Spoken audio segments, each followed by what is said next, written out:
morning, Bellevue Heights family. Welcome to this Friday edition of BHC Today. As I reflect over the last 4 or 5 weeks, it's been a tough time here at Bellevue Heights in many ways. We've lost some dear people. We've had some tragic just health news from people we've grown to love, and it just seems like people are having a hard time.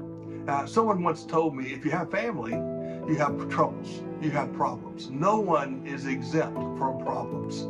And the question I have is, how are we to respond when someone we know has struggles?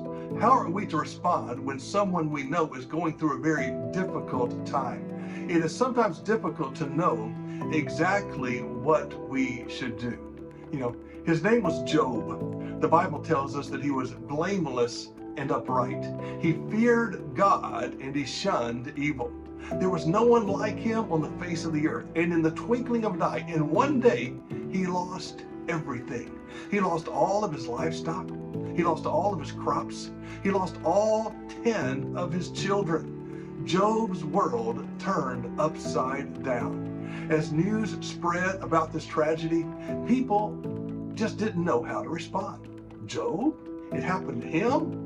Why Job? How could it happen to a man like Job? But 3 of his friends responded. Allow me to read from Job chapter 2, verse 11.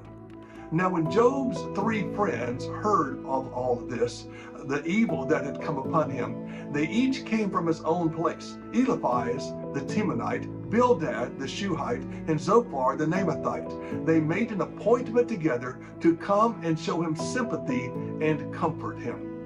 You know, I call it the ministry of presence. And it's a ministry each of you can perform. You don't have to have all the answers. You don't have to have any magical solutions. You just go. When you hear someone is hurting, you go. When you hear someone is having a hard time, you go. You go to the hospital and just sit. You may not even say a word. You just there. And what they will never remember the words you say anyway, but they will remember that you came.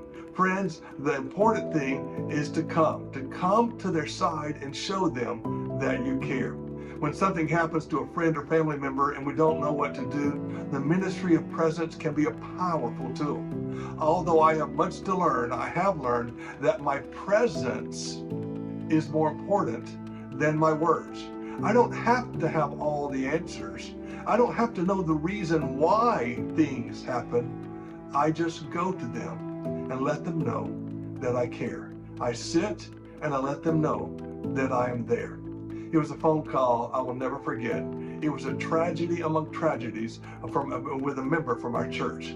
I was afraid, I was scared, I didn't know what to do, I didn't have any answers, but I went.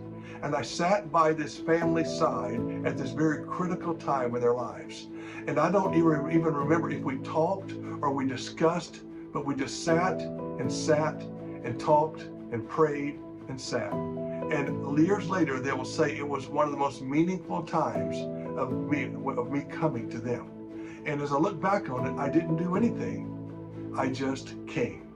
I want you to think about a time in your life when your world was suddenly turned upside down. Who was there for you?